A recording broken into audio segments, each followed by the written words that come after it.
बदलाव प्रकृति का नियम है, लेकिन बदलाव, सबसे बड़ा बदलाव राजनीति में बेहद ज्यादा जरूरी हो जाता है। जब चीजें रुक सी जाती हैं, चीजें थम सी जाती हैं, तब संगठनों को, पॉलिटिकल पार्टियों को ये सोचने की जरूरत पड़ती है कि आखिर ऐसा क्या हो गया है कि चीजें स्टैंड स्टिल हो गई हैं, यानी कि थम गई हैं, रुक गई हैं। प्रदेश कांग्रेस के लिए भी पिछले कुछ 3 महीने जो रहे हैं वो स्टैंड स्टिल ही रहे हैं। अब इसका कारण जो है वो गुटबाजी भी कही जा सकती है, इसका कारण जो है वो प्रदेश में विधानसभा चुनावों में मिली हार भी मानी जा सकती है, और इसका कारण प्रदेश के बड़े नेताओं के बीच में जिस तरीके की तकरार है उसके चलते कांग्रेस की सियासत पर एक विराम सा लगता हुआ जो है वो भी कहा जा सकता है। लेकिन बदलाव हुआ है तो उसकी चर्चा होनी भी जरूरी है। राम राम, मैं हूं विपिन परमार और आप देख रहे हैं इंडिया न्यूज हरियाणा का डिजिटल प्लेटफॉर्म। बदलाव कांग्रेस के बड़े स्तर पर हुआ है। कांग्रेस ने प्रभारी बदले हैं, तो ऐसे में हरियाणा कैसे अछूता रह जाता। वो स्टेट जो कि लोकसभा चुनावों में 5-5 की बराबरी पर आकर भारतीय जनता पार्टी के लिए एक बड़ी चुनौती बन रही थी, वो पार्टी विधानसभा चुनाव में आते आते पूरी तरह से लड़खड़ा गई, गिर गई, हार गई। ऐसे में कारण क्या रहा? कारणों पर जब मंथन हुआ तो प्रदेश के पूर्व प्रभारी कांग्रेस के दीपक बावरिया और प्रदेश अध्यक्ष उदय भान आमने सामने हो गए। एक दूसरे पर टीका टिप्पणी, एक दूसरे पर आरोप प्रत्यारोप किए गए। लेकिन अगर बात करें बदलाव की, तो अब बदलाव एक बार फिर से किया गया है। वीके हरिप्रसाद को प्रदेश कांग्रेस कमेटी का प्रभारी बनाया गया है। हरियाणा की जिम्मेदारी एक बार फिर से, जी हां, एक बार फिर से बीके हरिप्रसाद को दी गई है। यूं तो कांग्रेस के वरिष्ठतम नेताओं में आते हैं। कांग्रेस की सरकार के दौरान भी जो है, प्रदेश में जब कांग्रेस की सरकार थी उस समय भी बीके हरिप्रसाद जो है वो कांग्रेस के प्रभारी के तौर पर नियुक्ति जो है वो उसको सर्व कर चुके हैं। लेकिन एक बार फिर से दीपक बावरिया को हटाते हुए कांग्रेस की ओर से जो सूची जारी की गई है उसमें बीके हरिप्रसाद को हरियाणा की जिम्मेदारी दी गई है। अब इससे पहले जो हुआ उस घटनाक्रम को भी, उन तमाम इंसिडेंट्स को भी याद करना बेहद ज्यादा जरूरी है। कुछ लिस्टें आई, उन लिस्टों पर ब्रेक लगा, रोका गया, वापस ली गई, और वो सिर्फ इस वजह से कि प्रदेश के प्रभारी और साथ ही साथ प्रदेश अध्यक्ष कांग्रेस की आपसी मतभेद जो हैं वो खुलकर सामने आ रहे थे। अब पार्टी जो है वो स्थानीय चुनाव, निकाय जो चुनाव है उनमें जा रही है। प्रदेश नेतृत्व की जो पार्टी आला कमान के सूत्र बताते हैं, प्रदेश नेतृत्व का रोल जो है वो स्थानीय निकाय चुनावों में बिल्कुल लिमिटाइज कर रख दिया गया है। यानी कि जो फीडबैक कैंडिडेट्स को लेकर लिया जाना था, अमूमन एक प्रक्रिया रहती है कि कोई भी छोटा या बड़ा चुनाव होता है उससे लोकल लीडरशिप को इन्वॉल्व रखा जाता है। लोकल लीडरशिप ये बताती है कि ये कैंडिडेट इस जगह से बेहतरीन रहेगा, ये कैंडिडेट अच्छा परफॉर्म करेगा। लेकिन पिछले जो उदाहरण हुए हैं या पिछले समय में जो चुनाव हुए हैं उनसे कहीं ना कहीं सीख लेते हुए पार्टी आला कमान की ओर से प्रदेश के नेतृत्व को लिमिटाइज किया गया है। यानी कि इस बार निकाय चुनावों में सीधा सीधा दिल्ली का इन्वॉल्वमेंट, पार्टी कांग्रेस पार्टी आला कमान की इन्वॉल्वमेंट जो है वो साफ देखने को मिल रही है।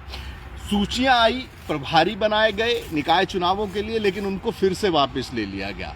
अब बीके हरिप्रसाद को ये जिम्मेदारी दी गई है। माना यह जाता है कि बीके हरिप्रसाद जो हैं वो कांग्रेस का जीर्णोद्धार हरियाणा में एक बार फिर से करते नजर आएंगे। लेकिन समस्या सबसे बड़ी यही है कि जब आप छोटे चुनावों में प्रदेश की लीडरशिप को दरकिनार करते हैं या फिर इन्वॉल्वमेंट उतना नहीं रखते हैं, तो ऐसे में क्या आपके लिए ये सबसे बड़ी चुनौती बनेगा? यानी कि फैक्शनलिज्म, गुटबाजी को खत्म करने के जो दावे दीपक बावरिया या उनसे पहले जितने प्रभारी रहे उनकी ओर से जो की जाती रही हैं, क्या बीके हरिप्रसाद उन पुराने जख्मों पर मरहम लगाने का काम करेंगे? यानी कि क्या गुटबाजी को खत्म करने का काम उनकी ओर से किया जाएगा?